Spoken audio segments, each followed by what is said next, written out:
Magandang araw sa inyo lahat.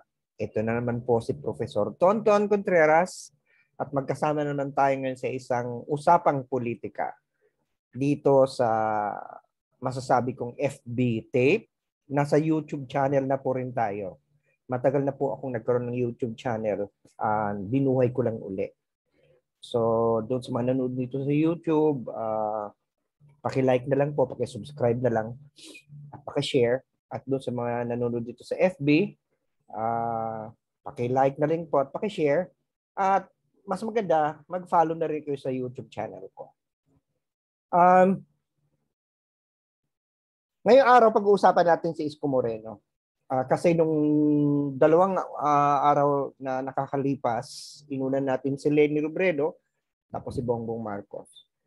At pinaliwanag ko doon kung bakit hindi ko iboboto si Leni at bakit meron akong mga yung bakit hindi ko masusuportahan si Bongbong ngayon 2022. Maraming nagsasabi na ako daw ay maka-Isko. Kasi bihira ko daw banatan si Isko na para bang kailangan banatan ko sila na parang naghahanap kung 5 beses ko binanatan si Leni, dapat 5 beses ko rin banatan si Isko, 5 beses ko rin upakan si Bongbong. Parang gano'n naghanap sila ng equality. Hindi ho gano'n. Hindi porket bihira kong batikusin si Isko Moreno ay nasa kampo niya na ako, nasusuportan na ako sa kanya, na siya na iboboto ko. Hindi po gano'n. Bagamat inaamin ko na Isko fascinates me, in a way that among the candidates, he's the one that offers novelty. He offers something new. And alam mo yun man sa atin kapag bago, nakaka-attract ng atensyon. Diba? Pag hindi na luma, medyo bago yung bagong restaurant yan, subukan natin. Bagong lugar yan ng pasyalan, puntahan natin. Di ba yung mga ganon? Kaya ngayon Dolomite Beach, yung daming gustong pumunta kasi bago. Hindi ibig sabihin hindi bago na beach, kundi bagong atraksyon. Di ba? So, ganun naman talaga ang tao. and Isko fascinated me because of the novelty and because of the fact that he promises something that might be in the middle.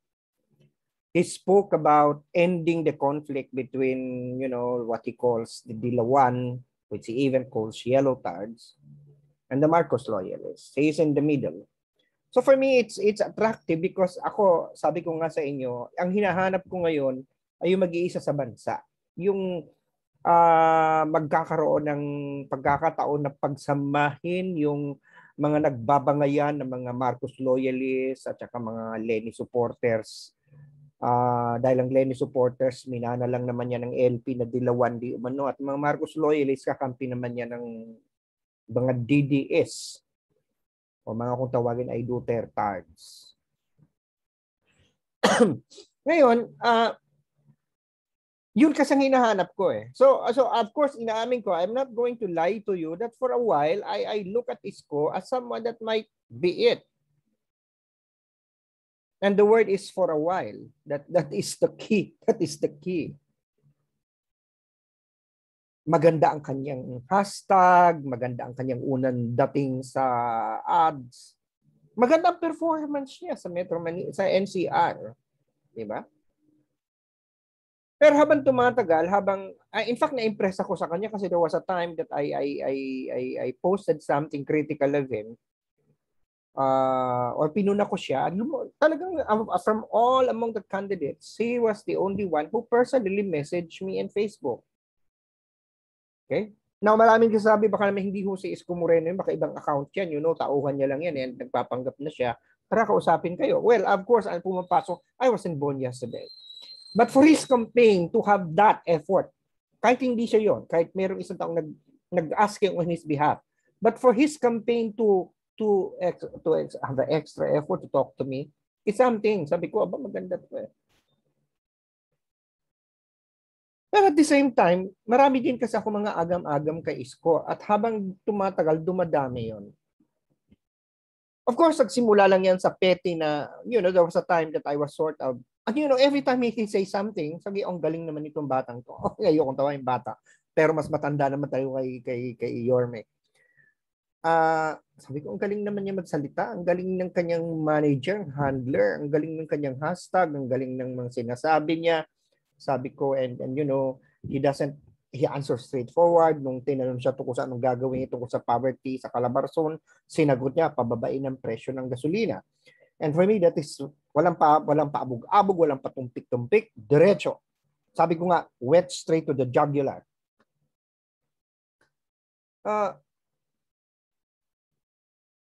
Talagang ganun ang tingin ko eh. Pero habang yung nauna, yung naging petty issue ko lang naman sa kanya, yung sinabi niya na middle class siya. Tapos, inamin naman niya na ang salin niya, ang net asset niya is 70 million, which for me is remarkable for someone to admit that and say that I have this. And yun, it's not wrong. You know, it's not. I'm not even doubting that he is corrupt. You know, his probity. I'm not saying that he is corrupt. That's why he has 70 million in the bank. Kasi alam mo naman, matagal ka sa showbiz. Meron ka ma-endorsement sa ads. Sabi, kung baka maliit pa nga yan, 70 million, di ba? Pero ang hindi ko mawari, ewan ko pagkakamali lang niya to, o slip or something, of which I'm still giving him the benefit of the doubt to rectify. Yung sinabi niyang middle class siya, alam naman natin na si Isko galing sa mahirap. Ang ganda nga ng narrative niya eh. Mula sa basurahan ng Metro Manila sa Tondo, lumaki siya, nakipaglaban sa buhay, nag-artista, at naging politiko na ngayon ay mayor na tumatakbo na pagka-presidente. Ang ganda ng narrative, ang gandang ibenta. Alam natin na galing siya sa mahirap. Pero para sa akin, hindi tama na sabihin niyang middle class siya. Kasi ako ang middle class, wala akong 70 million sa bangko o sa net assets ko. Ang upper middle class nga parang yung mga 240,000 yun ang sweldo mo, 212,000 a month. Upper middle class na yun sa kasalukuyan. And I don't think that will, maybe his salary as mayor qualifies him to be upper middle class. But when we talk about the assets that he possesses, you know, para sa akin, petty lang yan. That's something that is a bit petty. Sabi ko, tinitira ko si Lenny sa kanyang may inconsistency sa honesty niya regarding her calculations about 40 times 4 is 1,600. Tapos sinabi niya na splice, samantalang hindi naman splice. Kinikritisize ko si Bongbong Marcos because of his inability to admit that he misrepresented himself once when he posted on the Senate profile that he graduated from an AB in politics, philosophy, and economics from Oxford, when in fact it's just a special diploma in social studies. So, alam nga namang hindi ko rin, i-criticize itong bagay na to. So, bukas pa naman ang panahon, matagal pa ang Mayo, gusto ko marinig ng paliwanag ni Isko. At hindi niya pwedeng sabihin na pete lang naman yan, hindi naman yan dapat pagbigyan ng pansin. Kasi very important kasi sa akin ang honesty. Very important sa akin yung pag nakita mo nagkamali ka, nag-apologize ka. Kaya doon ako medyo off ako kay Lenny Robredo na huling-huli na 4 times 40 is 1,600. Nagpalusot pa. Meron pang sinisisi na may nag-splice daw. Samantalang ulit-ulitin mo man yung video, talagang hindi nag-splice. Ganon din yung kay Bongbong na parang bakit madali naman sabihin na nagkamali na ako nag-post noon. Pinalitan nga actually. Yung mismo pagpapalit na dati ay AB in politics, philosophy, and economics, pinalitan na niya mismo. Di ba pag-aamin na yun na nagkamali ka sa pag-post? Ba't hindi mo na lang sabihin? Ba't sasabihin mo pa na never have I misrepresented myself in relation to my degree? Hindi ba? Para namang hindi tama yun. Diba? Sorry, umuuga yung screen. Tatamaan ko yung table. So, tingnan natin kung ano itong kay Isko Moreno. But for me, tama nga. Petty siguro, pero para sa akin, importante kasi doon mo makikita paano niya nire-represent ang sarili niya. Now, the other thing that makes me uncomfortable about Isko is that he's tending to be populist. Alam mo yung populist, ito yung ang suporta kukunin sa masa at ilalaruin ang naratibo sa banggaan ng mahirap at mayaman na inuuwi sa class, banggaan ng mga uri na mayaman, mahirap. Ako, duda na ako sa mga ganyang klase ng narrative. Kasi karamihan sa mga populist leaders ay hindi ko tanggap. Si Donald Trump, si Jair Bolsonaro ng Brazil, si Narendra Modi ng India. Isama mo na dyan si Rodrigo Duterte ng Pilipinas. Anong una sinuportahan ko? Populist yung mga yan eh. So para sa akin, ang populist kasi ginagamit yung galit ng tao laban sa mayayaman o laban sa mga nang-aapi sa kanila para maging pundasyon ng politika. May tendency maging ganito sa Isko. And he plays to the gallery. At ang malinaw na, kasi ganito yung kung ang layunin niya ay pagsamahin ang mga tao, okay, pag-isahin, malinaw na hindi mo mapag-iisa pag, oo nga, ayaw mo ng labanan at bangayan ng Aquino at Marcos na ngayon ay minana na ni Leni at ng mga loyalista, kasama na ang DDS sa panig ni Marcos. Pag gusto mong pag-alisin yan, eh hindi ka dapat lumilipat sa panibago namang banggaan. Dapat pag-iisahin mo rin ang mga tao.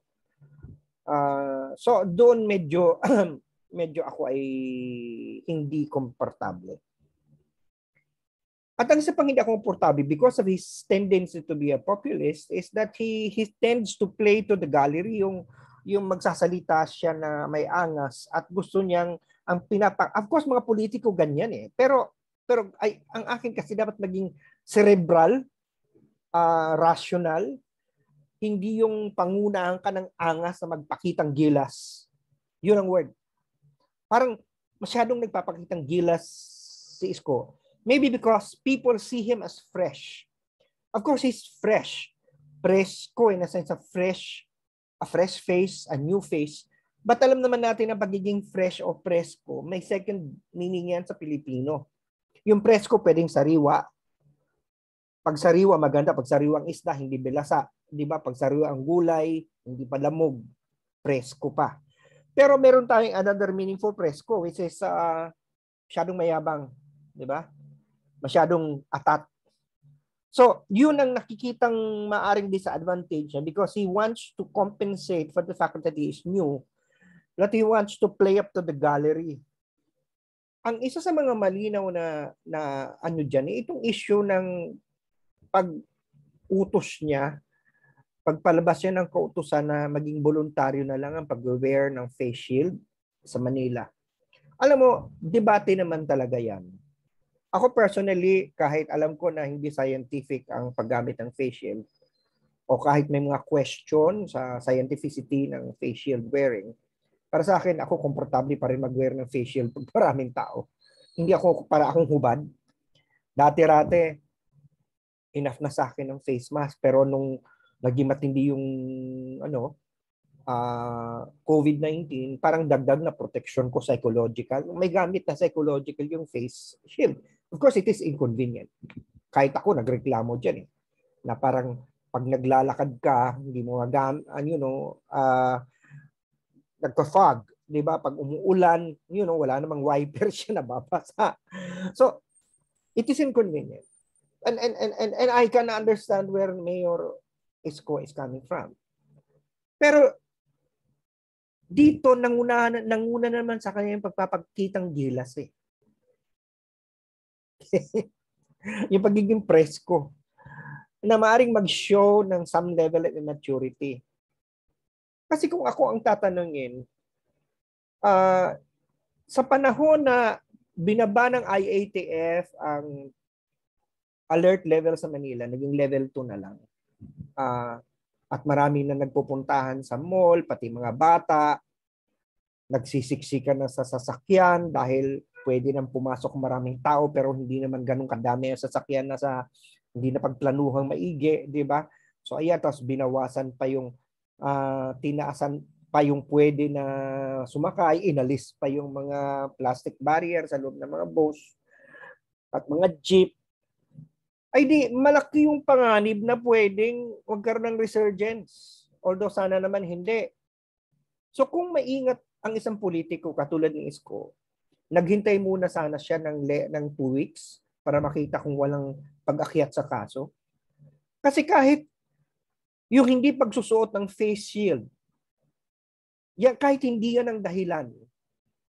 May imagine mo na lang kung bigla na lang tumaas uli ang kaso sa NCR, lalo na sa Manila. I'm sure he will be savage. Hindi naman importante na sa mga tao na iba, hindi yung dahilan ng face shield eh. Hindi naman yung science ang pakikinggan yan. It is the optics. Nandito ka, may angas ka bilang mayor ng Manila, ipinag-utos mo na hindi na kailangan mag-wear ng face shield ng mga tao. Sa kabila ng ang IATF nagsasabi magdahan-dahan, naandun na ako, lahat naman ng mayor ng NCR ay nagkasundo na irekomenda sa IATF na huwag nang magsuot o kaya voluntary na lang unless sa medical situations o sa loob ng public transport. Andun na ako, lahat naman sila naniwala doon. Ang problema, lahat sila naghintay. Si Isko Moreno lang ang nagsabi na hindi. Sa Manila, ito na. So, yan. E paano kung knock on wood, tumaas lang ng bahagya, kahit bahagya lang, uli, mula sa 2,000, balik ulit sa 4,000 a day ang cases. Lalo na sa NCR na ngayon, below 1,000 na, umakyat uli at lumampas ng 1,000. Sino ang pagbibintangan niya? Sino ngayon ang sino ngayon ang magiging object ngayon ng blame? Kahit hindi naman maaaring hindi naman yung pag-wear ng face shield ang dahilan. 'Di ba? O hindi na pag-wear ng face shield ang dahilan. Ng pagtaas. Dahil matigas ng ulo ng mga tao talaga, nagsiksikan na lang talaga. Hindi na makikita ng tao yan. So if I would advise the mayor of Yorme, I would say dahan-dahan ka. Sumabay ka na lang sa iba. Hindi na gusto magpakitang gilas eh. Yun ang point ko. Yun ang isa sa tingin ko na may agam-agam pa rin ako kay Isko regarding that. That it shows some level of immaturity in political decision making. Na medyo naunahan ng angas, ayokong gamitin yung word na yabang, naunahan ng pagpapakitang gilas. Yun nga, playing up to the gallery, which is common for populist leaders. Okay? So yun lang. So sa ngayon, inaamin ko talaga naman na kung titingnan mo yung mga bilang ng mga napupuna ko, mas kaunti ang napupuna ko kay Isko Moreno kumpara kay Bongbong Marcos at lalo na kay Lenny. Pero hindi ibig sabihin na sa ngayon ay siya na ang iboboto ko o siya na ang susuportahan ko. Wala akong i-endorso sa kanila, pero syempre may iboboto ko. At sabi ko nga sa inyo, sa akin lang yon, malalaman nyo lang yung pagkatapos ng eleksyon. Manalo man o matalo, i-anunsyo ko naman sino ang binoto. Okay? So inuulit ko, sinasummarize ko yung si Leni Robredo, definitely hindi ko iboboto. Si Bongbong Marcos, hindi ko susuportahan. Si Isko Moreno, marami akong pagdududa pa. Marami pa akong parang it's too early. It's too early to decide for him or against him. It's just that I have so many doubts. So ayan po. Sana po nakapagturo ako nakapagsildo ako sa bayan dahil sabi sa akin ng UP, serve the people. At sana nakapagturo ako sa inyong kaisipan, haplos ko inyong mga puso, at nakapagbabago ako sa inyong mga pananaw, kahit kaunting-kaunti lang. Kahit sa usaping politika lang. Dahil sabi sa akin ng Lasal, teach mind, touch hearts, and transform lives. Pandemya pa po, huwag po tayo magpabaya sa ating mga sarili. Paulit-ulit kong pinapaalalanan sa inyo, andyan pa po yung virus. At huwag nating hayaang bumalik uli yan. So, sumunod po tayo sa mga alituntunin, mag-wear pa rin ng face mask. At ako, personally, para sa akin, papayong ko pag crowded, suot kayo ng face shield. Okay? At magpapakuna. Dahil kailangan yan. Doon sa mga hindi pa bakunado. O sige pa. Ito po si Professor Tonton Contreras, nagpapaalam sa inyo. So susunod ulit. Ang sunod nating episode, ang pag-uusapan natin naman ay si Manny Pacquiao. Hindi ko po, isa-isayin po natin yan. Sige po. Magandang araw sa ating lahat. Kahit saan man kayo naroroon. Ingat. Lagi. Lagi kong sinasabi, UP naming mahal, Animo Lasal. So susunod muli.